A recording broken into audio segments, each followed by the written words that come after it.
the kill count. Oh, what is that? Oh God, what is? No! No! Copyright claim! No! Bro, come on!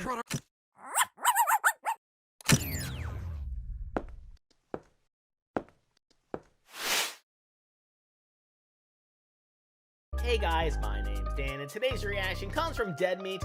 This is Gremlins 2 1990 kill count. Now, you guys thought the first movie was crazy. You see nothing yet with this one. This was absolutely an insane movie. There's so many more Gremlins, so I'm really curious to see how this movie was all put together, how it was all made, and just basically what James's thoughts were on it.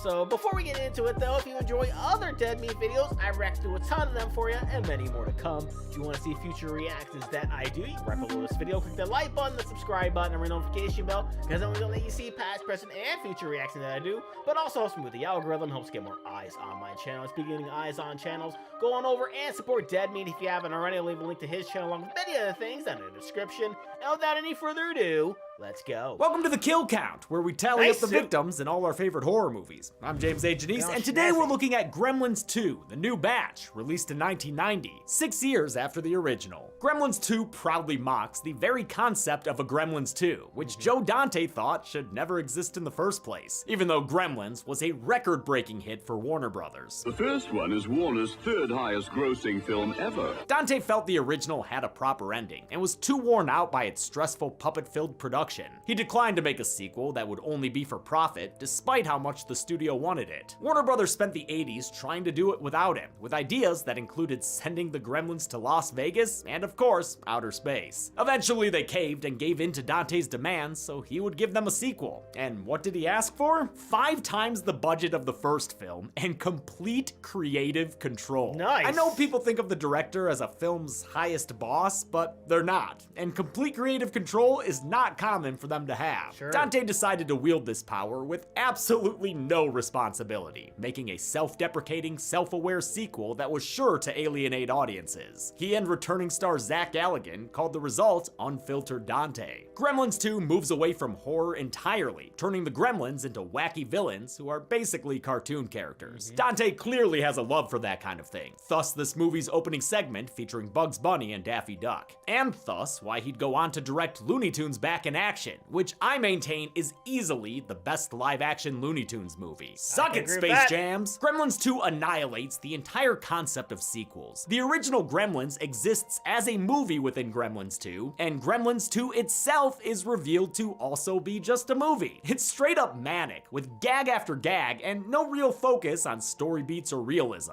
I mean, at one point, a guy rides a secret pneumatic too. This shit is dumb as hell, and I love it. What's great about Gremlins 2 is that it's still a fully competently made movie. The gags are clever, the characters are enjoyable, and there's plenty of satire to go around. Hell yeah. Joe Dante intentionally made a bad movie to mock the studio, and it still ended up being a lot of fun. It's more evidence that he's one of the most underrated genre filmmakers. And I'm not just saying that because he was nice when I interviewed him at his house that one time. Quick note, this movie is so insane it caused a first in kill count production. Since my return, most episodes have a first draft written by either Tim or Jeremy. Then I'll do a pass, adding information from both my and Emma's extensive research. And then Zoran will do a joke pass, from which I pick and choose his jokes. You can always pick more. I pick enough. But this movie was so batshit, fucking literally, that all 4 of us writers had to do full passes on this thing in hopes we could explain what was happening on screen. Did we succeed? We fucking better have. I worked hard on this final amalgamation. But I'll let you judge for yourself. Okay. For the last time in 2022, let's get to the kills. Let's do this thing. The movie begins with a Looney Tunes short, portending that this about to be a silly one. That's a title card, folks! And that's stock footage from Superman 4: The Quest for Peace? Okay, Apparently. Sure. Whatever tells us we're out of Kingston Falls and in the Big Apple now. We revisit Mr. Wing in Chinatown, where a group of corporate cronies are trying to buy his shop. They're working at the behest of Daniel Clamp, a New York City businessman who's always compensating for something. I develop the biggest buildings in New York. Daniel Clamp is a clear riff on then New York nuisance Donald Trump, whose boisterous ways and shady dealings made him unpopular in the Empire City. Gremlins 2 initially positions Clamp as the villain, but it ends up going easy on him, partly because of John Glover's wide-eyed, boyish performance. Mr. Wing ain't interested in selling, which is a problem for Clamp, since this guy's not going anywhere.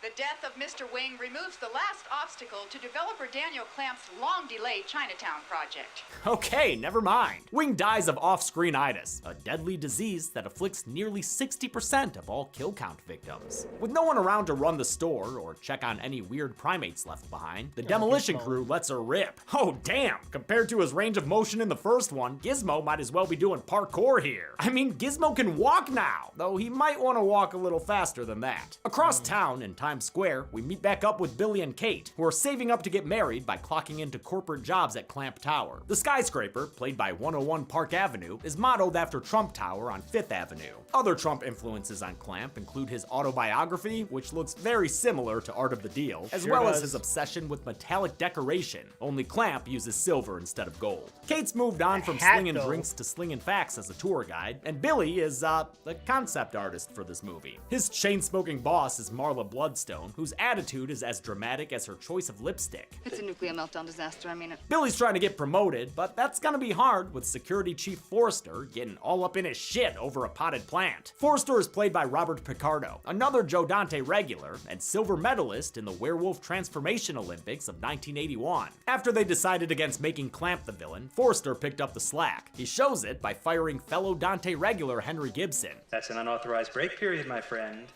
You don't work here anymore. Back to the burbs with ya! Clamp Tower is more than just an office building. It's also got a TV studio, where Joe Dante cameos as a director. He's shooting Grandpa Fred, the Grandpa Munster-looking horror host who's suffering from a mid-death crisis. I went into broadcasting. I thought I was going to do news, public affairs, something meaningful. Fred's played by Robert Prosky, last seen on the kill count making weird noises in Christine. The character is inspired by the way Al Lewis reprised Grandpa Munster in the late 80s as a horror host. That's what I got from it. It's me, Grandpa, and I'm gonna be your host on Super Scary Saturday on the Super Station. Like me, Grandpa Fred wishes youths would give black and white films a chance. You know, Fred, you should run some of the classic horror movies like Frankenstein or Dracula. Yeah. All the great horror movies are in black and white. Mr. Clamp only likes color.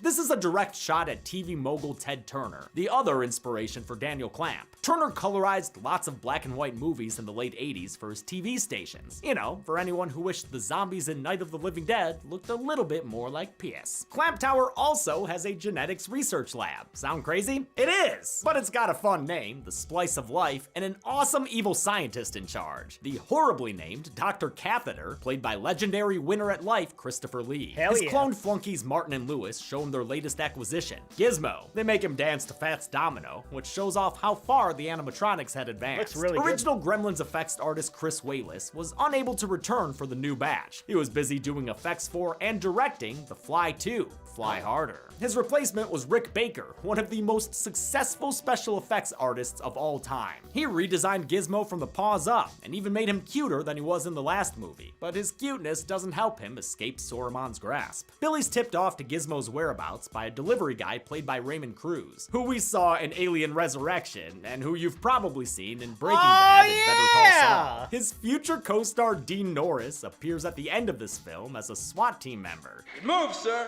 There's so much Breaking Bad in the Gremlins There really film. is, isn't Billy there? acts as a technician to get past this snotty girl So slash great. boy slash Pat. While the scientists are busy making ratteries, Billy finds Gizmo, who remembers the kid he spent a few days with 6 years earlier. Billy re-kidnaps him and pulls a 28 days later to cover his tracks. Billy sticks Gizmo in a filing cabinet where the Mogwai breaks his little hand. Poor baby. Like I said, Gremlin technology had come a long way since 1984. Gremlins 2 was actually a lot of fun to make, and Gremlins 1 was not a lot of fun to make. But Mogwai Zero was still the smallest and most fragile animatronic on set. That's why he spends a lot of the movie in a little gizmo gitmo. But hey, judging by his on-set behavior, maybe he deserved it. Here's your coffee, sir. Oh! Damn! A surprise visit from the big Angry Clamp Gizmo. himself cuts the reunion short. But don't worry, he's just a normal guy like everyone else. Look at the kids with the kites. That's warmth. I like warmth. He falls head over Gucci for Billy's art and pays him the highest compliment any CEO can, kind of learning his name. Bill, huh? The interest Clamp shows in him sparks Miss Bloodstone's interest in Billy's man thing. She invites him to dinner, and Billy accepts in order to keep her out of his other drawers. He asks Kate to grab Gizmo and Mogwai sit for the night, which is not her idea of paradise. That furry thing? I love how traumatizing the first movie was for everyone in Kingston Falls except Billy. Fair. Of course Kate would hate the little ghoulies. Yeah. They're the second worst thing that ever happened to her on Christmas. Turns out between showings of Rambo, We'll go over Gizmo's that been again. watching MacGyver. If he also caught Addams Family, he might recognize original Gomez John Aston, showing off the world's most powerful water fountain. The jet stream ruins Billy's art and Gizmo's day when his lower lumbar supports new life all over again. This time, 4 new Easter eggy Mogwais are spawned. George and Lenny, named after the characters in Of Mice and Men, Daffy the hyperactive one, and Mohawk, who's basically just Stripe 2.0. The ungrateful kids force their Mogfather to go explore Nakamogwai Tower and let Daffy do his best Gizmo impression in order to fool Kate. Gizmo, you're so hyper. As Kate takes King Wrong home, Marla takes liberties with her business dinner. Gosh, I'm feeling so vulnerable with you, Billy. He declines a friendly game of touch footballs, but can't make a clean getaway from the so-called ethnic restaurant here in Clamp Tower, that ethnicity being Canadian. How about some horn? I'd say she's had enough. Between the red lipstick and the wrong rap thing, could this night get any worse? Oh, surprise! Fucking Futtermans. Reminder that they survived their bulldozing from the first movie, as mentioned in last week's kill count and the beginning of this movie. He was just kind of rattled.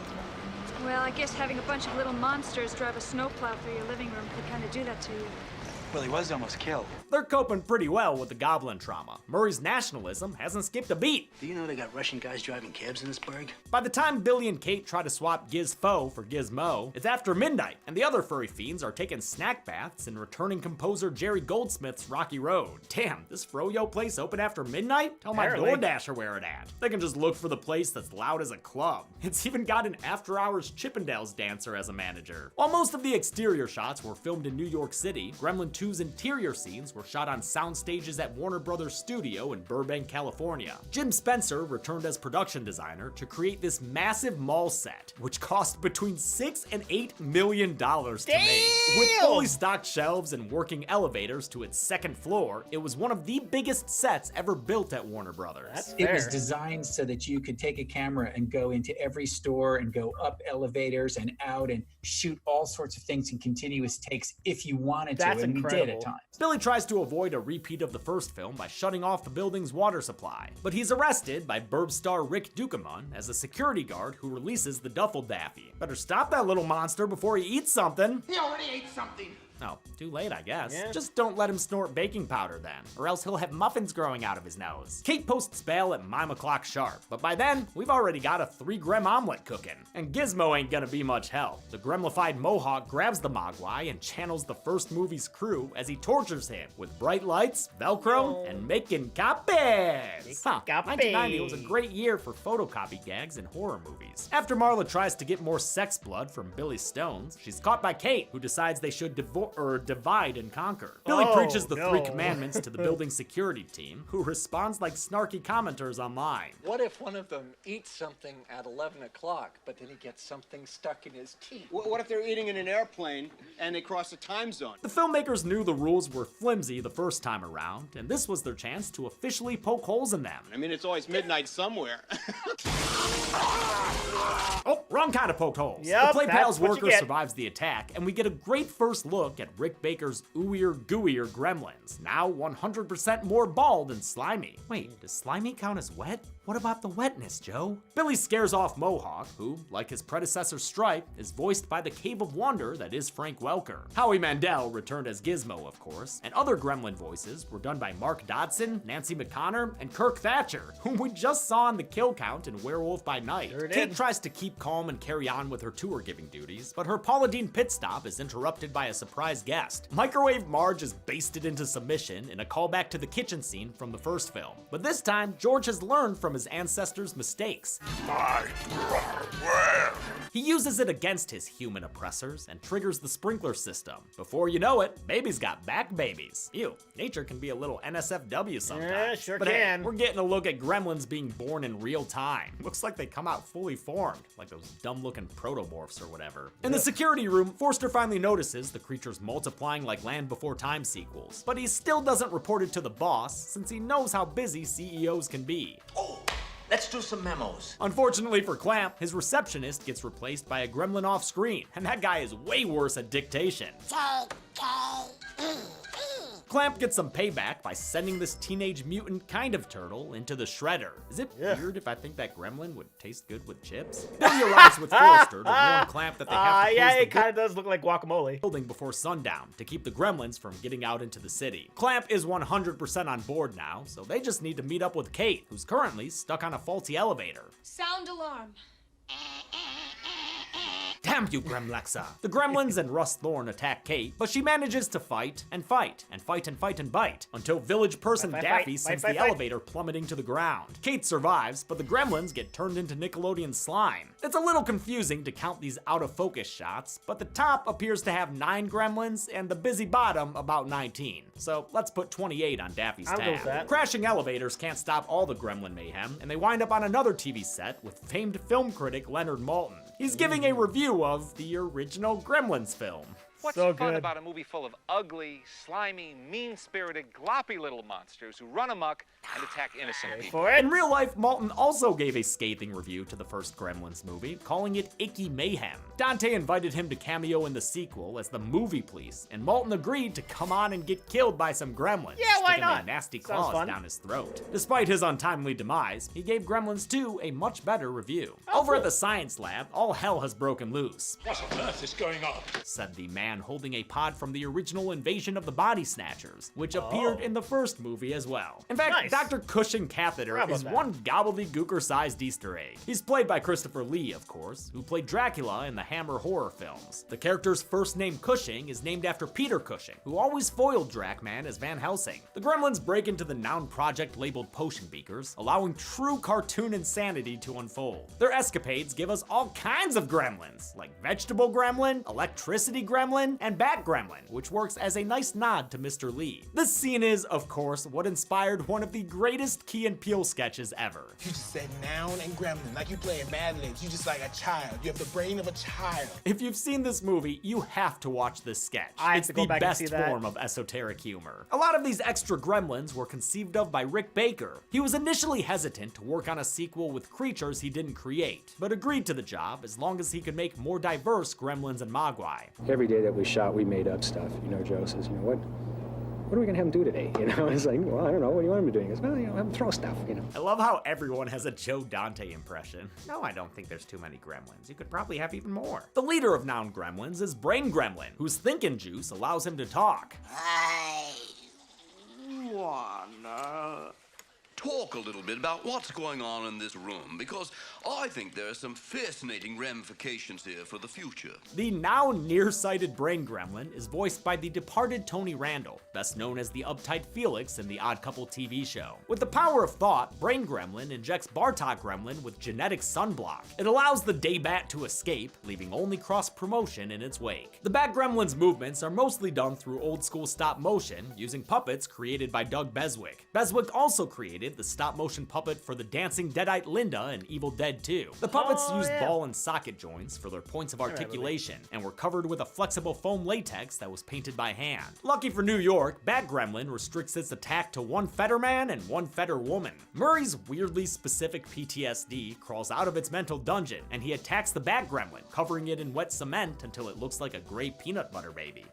The bat takes off and lands on a nearby church, where it becomes a gargoyle, threatening to ruin an otherwise great Disney animated movie. Fuck you, Jason Alexander! The original Gremlins screenwriter, Chris Columbus, wasn't available to write the sequel since he was busy directing Home Alone. Taking over for him was Charles S. Haas, who cameos as Dr. Catheter's assistant. Dante and returning producer Michael Fennell told Haas to go absolutely nuts with the script. When he originally pitched Gremlins Take Manhattan, he planned on including more sightseeing around the city. Warner Brothers flinched at the price tag, so he narrowed down the chaos to an impossibly large skyscraper. Hey, at least it wasn't a cruise ship, dude. That skyscraper is getting messy though, since the salad bar is under attack. NFL legends Dick Buttkiss and Bubba Smith attempt to beat their vegetables. Utter chaos unfolds, including an appearance from serial sex offender Gremlin. Since Gremlins 2 is more cartoonishly violent than the first film, counting kills is a little tricky. Sure, those people might have gremlin rabies now, but they're not dead, you know? Here, I'll count this Wilhelm screamer.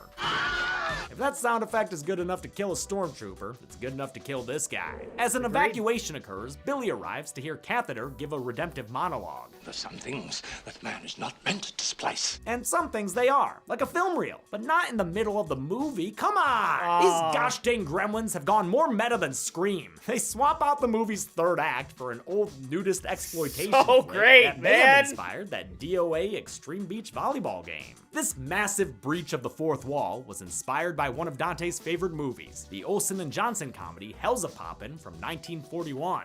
Just a moment, Woody. We're having a little trouble with this film. That film also featured its stars interacting with footage from other movies, and made jokes using the film medium itself. Hey, how did you get up there? How did you get down there? The audience, or the fake one, doesn't like it. I can't believe this. I mean, this is worse than the first one. The usher there is Paul Bartel, previously seen on this show, not eating Raoul in Shopping Mall. There's only one man who can make these gremlins say their prayers and take their vitamins. Okay, you guys, listen up.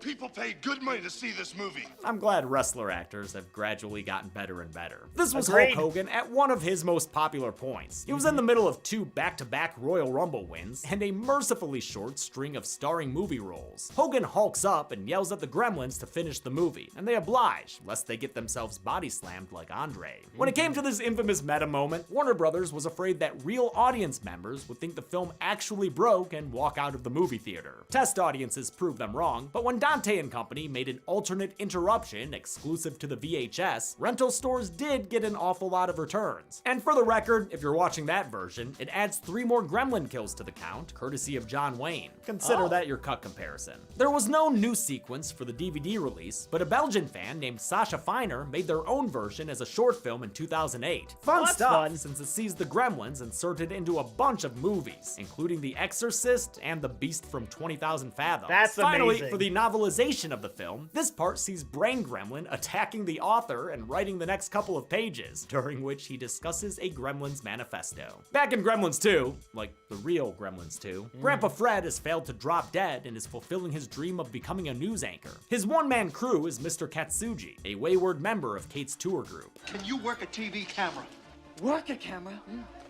I am the camera! Yeah, he'll make an anchor man out of you. Katsuji is played by Gede Watanabe, who definitely gives it his all, but man, do I hate this character. It's such a lazy stereotype of the photog Japanese tourist from the 80s. Which happened, by the way, because that was right after Japan had its big-time economic boom. Japanese citizens could afford to travel way more often, and knew cameras well because of the country's longtime companies like Nikon and Fujifilm. The more you know. These two had better get rolling, because the gremlins are way ahead of them in shots. They're serving up calf juice and theater kid juice and What is that, Surge? Billy, Forster, and Catheter get back to the lab, where Forster meets our first female gremlin. It's Greta Gremlin, alliteratively named as an homage to the great Greta Garbo. Bitch, you have me in little gremlin but JJ. Greta's in a mata hurry to get laid and sets her sights on the security honcho. While they sin against nature, the doc tries to pull out a gun, but pulling out catheters only results in pain. Billy manages to free his army of one hand, but the electricity gremlin challenges this sore old man to a wizard's duel. The light is burned out of the Wicker Man, who should never have messed with nature. Twice the pride, double the fall. After Catheter dies hard, Billy is shot at by Mohawk, who now has a machine gun. Ho ho ho. He's also got a spider potion. Ho ho no! Billy meets up with Clamps just as Electric Gremlin places a call to collect his life. Somebody saves him! Billy, who traps the gremlin by putting him on hold forever. Best not do that to your Gramplin and Gremlin, Bill. Despite the gremlin's Muzak imprisonment,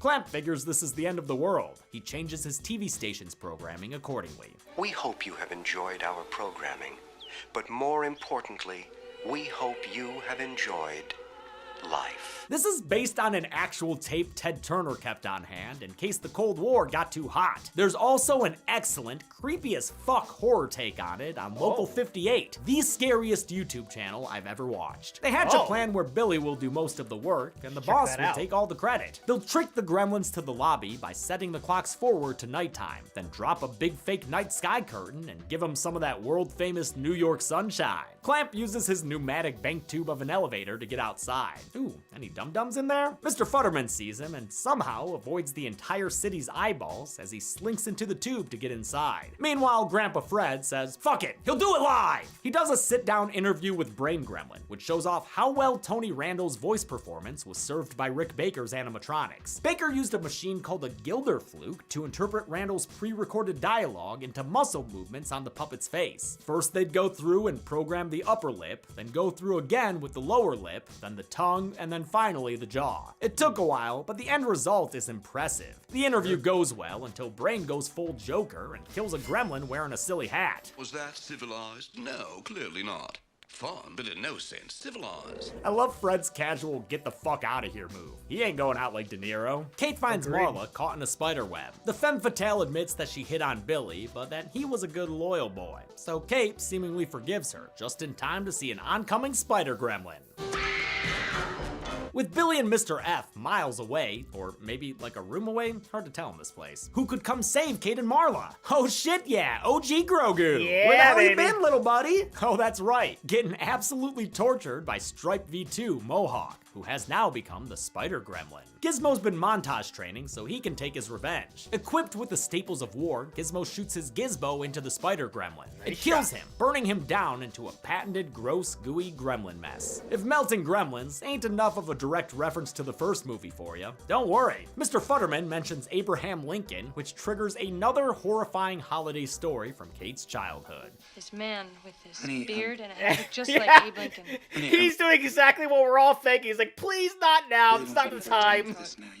Billy must save a fortune on Hallmark cards. Also must save on Broadway tickets, since the show is being brought to him. It's time to play the music. It's time to light the lights. It's time to melt the puppets on the Gremlin show tonight. These strange creatures now appear to be mounting what seems to be a musical number. Brain Gremlin launches into a rendition of Frank Sinatra's New York, New York, which originated in the 1977 Scorsese film of the same name. This bonkers sequence puts the first film's bar scene to shame with a Rick Baker's dozen worth of gags, including line dancing gremlins, synergy gremlins, bartender gremlins, universal monster gremlins, domestic terrorist gremlins, and a super elaborate reference to the Depression-era Busby Berkeley musical Dames, with Greta Gremlin subbing in as the star attraction. Rick Baker had to design all these damn gremlins from scratch, going from sketch to sculpt to mold to rubber that then had to be painted and have hair punched in. So much work for such fleeting images. Most of these guys only last a single shot. Oh shit, sometimes less. Before our heroes can flash the rest, the forecast calls for a change of plans. With no sunlight to melt these very extra little guys, Billy skips the Tremor-style planning scene and just orders folks around, telling Futterman to grab the fire hose, Kate to go to a telephone, and Marla, smoke. Thanks. on his way to the hose, Futterman's Dilophosaurused by a gremlin with what I can only hope is snot. He retaliates by throwing the mucusy gremlin down an elevator shaft, killing him like he were Drake Ramore. Murray interrupts Lin-Manuel Miranda's high note with high pressure from the hose. Billy cues Kate to put the call with Electric Gremlin through, which electrocutes the horde of gremlins. Or more accurately, Electra-uglifies them. You thought stripe melting was disgusting. I mean, just look at this. So much, well, It's freaking terrifying. On television. the hemogoblins turn into hemoglobin, and Brain Gremlin's plans to take over the world are thwarted. Thus ends another grotesque So and how gooey many were gremlin there? genocide. There's no magic trick to figuring out how many gremlins were in this place, so I had to do it the old-fashioned way. Assigned it to Josh to count. By his poor count, there Josh. were 445 gremlins who died faster than Brain Gremlin's Broadway prospects. Add one in for Electric Gremlin, who was used as a weapon and also, I guess, guest died. Thank you, Josh. To portray this kill-counting nightmare, Mark Stetson and his team created a quarter-scale version of the mall lobby. The set was elevated so puppeteers could operate the mini gremlins from beneath. When it came time for them to die, they'd pull on cords underneath the platform, causing them to crumple. Cool stuff. Clamp arrives with the cavalry and starts dishing out happy endings for all. He promotes Grandpa Fred and Mr. Katsuji to the news team, hires Billy to design a small Kingston Falls-like town, and begins an inappropriate office relationship with Marla. That last point was actually just a coincidence, not a nod to Donald Trump's extramarital affair with Marla Maples. That wouldn't become public knowledge until after production had wrapped. Oh yeah, Clamp also licenses Gizmo. It's funny, I look at him, you know what I see? What's that, sir? Dolls with suction cups staring out car windows. And of course, those are actual things. Kate's happy ending is that she and Billy will get married, and also, I don't know, she's not dead. The movie ends with Greta Gremlin's happy ending, which is an actual happy ending. As the last of her species, she's looking to reproduce, so good thing she's found Forster. You're the man now, dog! Oh man, they're gonna fuck, huh? How many new kills did this new batch of gremlins net us? Let's find out and get to the Let's find out and get to the number. Welcome to the kill count. Oh, what is that? Oh God, what is? No, copyright claim. No, bro, come on. Clam Cable Network, damn you. Well, that's a good video. She's really talented. What up, world? It's me, Brizzy, and today I'm going to be doing impressions of 80s horror films, starting with the classic What up, girl? Gremlins. Gizmo, pooper. No. It's more like Gizmo, caca. All right. If it's so easy, you doing an impression of me. Okay. All right. Help! They're eating me alive! I've never said that. Oh God! No! This is incredible. Today we're looking at every evolution of Gremlins animated. Oh, and the Mogwais too. Fuck, Mogwais! Well, hey, ow! Oh, wait. he's killing everything. Evolution, no. Oh my God, dude!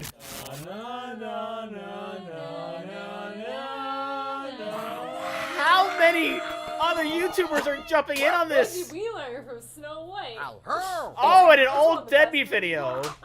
It's the first full Where they're clearly drunk, yes. Watches this movie doesn't relate. Somebody get this gremlin out of here. Dude, are you kidding? I would do Waxwork 3 in like a millisecond, bro. Will you excuse me for a minute? Hey, Gremlins, quit messing with the YouTube and just let James get to the numbers. Oh, okay? cool! Otherwise, when we do a sequel, I'll make sure every single one of you is CGI. YouTube's all yours, James. Oh! Thank you, Zach. I love that! Try to run a show around here. Getting all these cool people involved in this video, I love it. We played real loose with the rules here and counted 4 human deaths in Gremlins 2, all of whom were men, I think. Let's bounce this blue ball out of here though, so we can see the 480 gremlins we counted. Holy shit. For comparison's sake, Gremlins 2 had 1 more human kill than the original, and more than 3 times the gremlin deaths. That's how you do a sequel. With a runtime of 106 minutes, that left us with a human kill on average every 26.5 minutes. As for gremlin kills, well, we averaged 1 every 13.25 seconds. Damn! I'll give the golden chainsaw for coolest kill to the call waiting from hell. Sure, it's technically a lot of kills, but come on, just look at that slop. Yeah. It's the final meltdown. Dull Machete for lamest kill goes to Mr. Wing, because he didn't even get a death scene. And the gold medal for greatest gremlin obviously goes to Greta Gremlin. Look at her, she's fabulous. There aren't enough yeses in the world for this queen. And that's it. Gremlins 2 came out in 1990 and cost a shit ton of money to make. Despite their investment, Warner's opened it against Disney's Dick Tracy, which caused a box office return that nearly killed the franchise. Since then, all we've seen of Gizmo is in a Mountain Dew commercial. But there's apparently an animated series next year, so we can look forward to that. I hope everyone has been having happy holidays. We'll be screaming in the new year since our first episodes back in 2023 will be the Scream recounts. Yeah, finally. baby. Until then, I'm James A. Janice. This has been the Kill Count. Thanks a lot for watching. That was so much fun, especially with seeing this movie made, but like the gags were great, all the jokes hits, and then the collaboration with everybody at the end there, doing a nice reference to one of the old videos that Dead Meat did back in the day. That was just so much fun from the beginning to the very end. Such a well done video. Great way to end 2022, bringing in the new year. Super excited to get into some Scream recounts.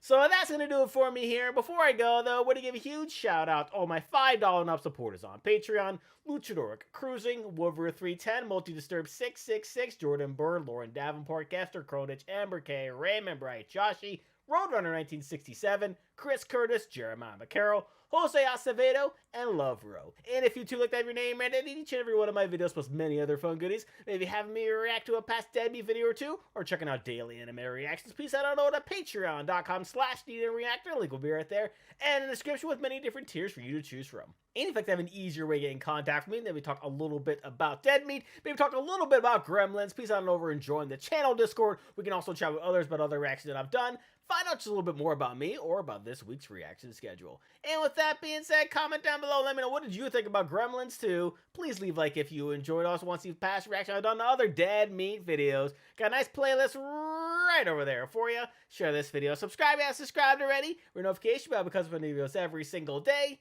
And I'll see you guys next time.